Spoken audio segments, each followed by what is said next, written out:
नमस्कार साथियों, स्वागत है आपका आपके अपने संपूर्ण भक्ति सागर चैनल परिवार में। साथियों, आज हम रामायण की एक छोटी सी कथा के बारे में जानेंगे। लक्ष्मण जी ने तो अवतार ही लिया था श्री राम की सेवा के लिए। रावण के वध के बाद अयोध्यापति श्री राम ने राजपाट संभाल लिया था और प्रजा राम राज्य से प्रसन्न थी। एक दिन भगवान महादेव की इच्छा श्री राम से मिलने की हुई। पार्वती जी को संग लेकर महादेव कैलाश पर्वत से अयोध्या नगरी के लिए चल पड़े। भगवान शिव और मां पार्वती को अयोध्या आया देखकर श्री सीताराम जी बहुत खुश हुए। माता जानकी ने उनका उचित आदर सत्कार किया और स्वयं भोजन बनाने के लिए रसोई में चली गई। भगवान शिव ने श्री राम से पूछा, हनुमान जी दिखाई नहीं पड़ रहे हैं, कहाँ हैं? श्री राम बोले, वह बगीचे में होंगे। शिव जी ने श्री राम से बगीचे में जाने की अनुमति मांगी और पार्वती जी के साथ बगीचे में आ गए। बगीचे की खूबसूरती देखकर उनका मन मोहित हो गया।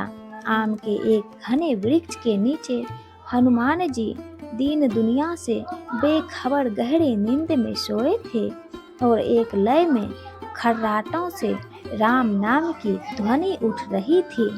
चकित होकर शिव जी और माता पार्वती एक दूसरे की ओर देखने लगे। माता पार्वती मुस्कुरा उठी और वृक्ष की डालियों की ओर इशारा किया। राम नाम सुनकर पेड़ की डालियां भी झूम रही थी। उनके बीच से भी राम नाम उच्चारित हो रहा था। शिव जी इस राम नाम की धुन में मस्त मगन होकर खुद भी राम राम कहकर नाचने लगे।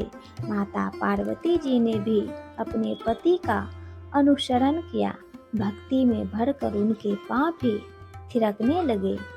शिव जी और पार्वती जी ने के नृत्य से ऐसी झनकार उठी कि स्वर्गलोक के देवतागण भी आकर्षित होकर बगीचे में आ गए और राम नाम की धुन में सभी मस्त हो गए।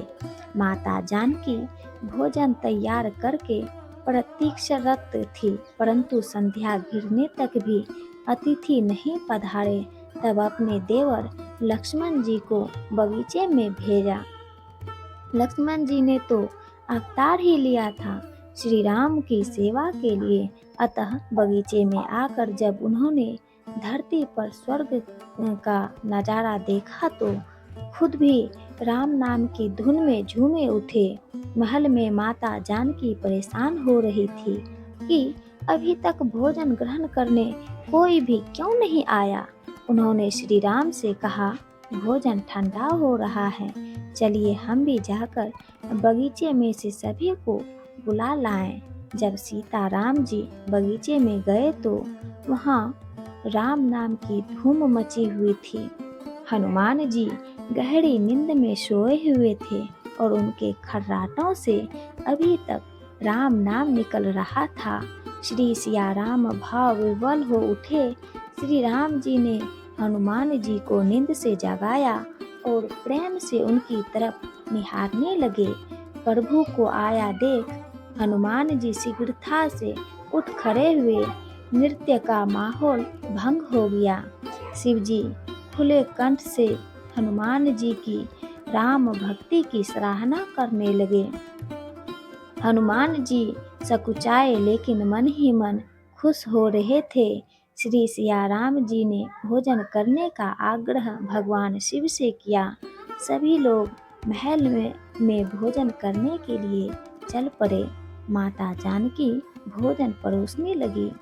हनुमान जी को भी श्री राम जी ने पंक्ति में बैठने का आदेश दिया। हनुमान जी बैठ तो गए, परंतु आदत ऐसी थी कि श्री राम के भोजन के उपरांत ही सभी भोजन करते थे। आज श्री राम के आदेश से पहले भोजन करना पड़ रहा था। माता जानकी हनुमान जी को भोजन परोसती जा रही थी, पर हनुमान जी का पेट ही नहीं भर रहा था।